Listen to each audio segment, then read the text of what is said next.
The diner was silent until cruelty shattered it.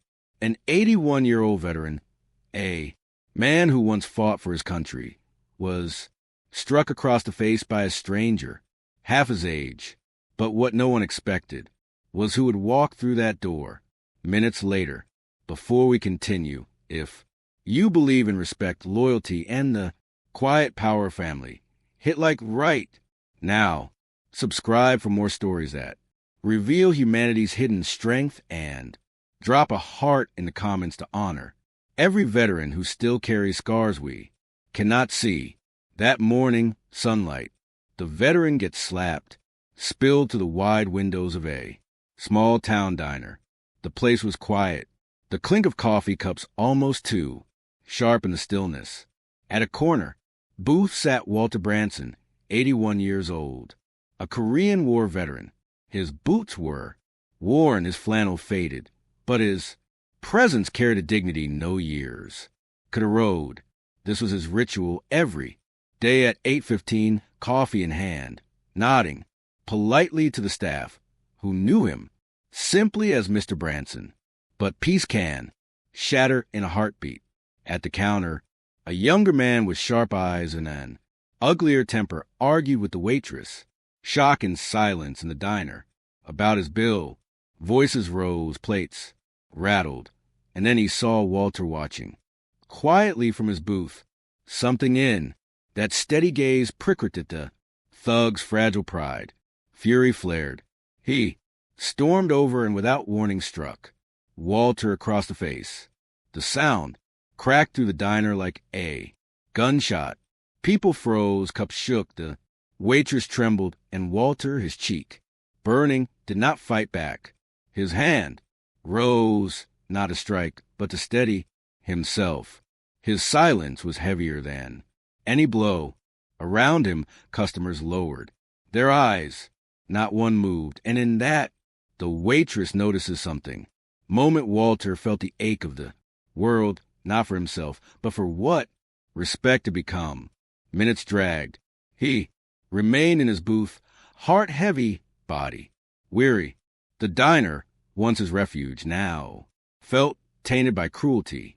And then the bell above the door jingled.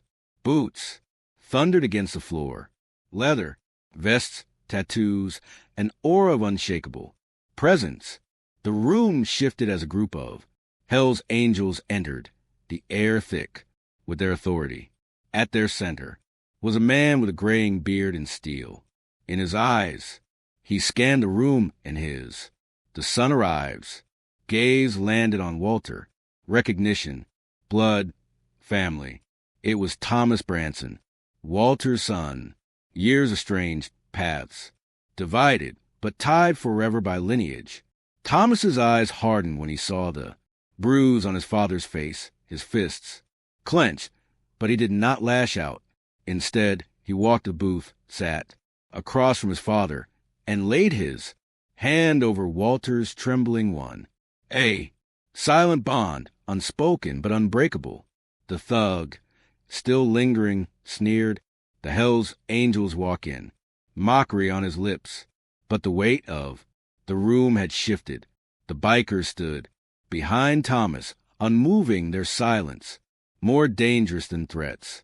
The thug faltered, his arrogance cracked under the gravity of loyalty, under the quiet strength of a son standing by his father, shame heavier than fists pressed down. And finally he backed away, muttering as he fled the diner. No one followed. They didn't need to. His disgrace would haunt him farther than any punishment could. Walter exhaled. For the first time that morning, his tables turned on the thug. Lips curved into a faint, weary smile. He wasn't smiling at the thug's retreat, but at the presence of his son. Years of distance dissolved in that simple act of loyalty. The waitress brought fresh coffee, her hand still shaking, whispering gratitude to the men who stood without raising fists. Around the diner, customers who had once stayed silent now lifted their eyes, offering nods, apologies, respect. Walter looked at Thomas, pride flickering through his tired eyes. In silence, both knew family had been mended, not with violence, but with presence. From that day forward, the diner became more than a place for breakfast. It was where a veteran, reflection, respect, and brotherhood regained his dignity, where a son reclaimed his bond, and where strangers learned that silence in the face of cruelty is a choice, and so is loyalty. And those who witnessed it never forgot. Sometimes the strongest act isn't raising your fist,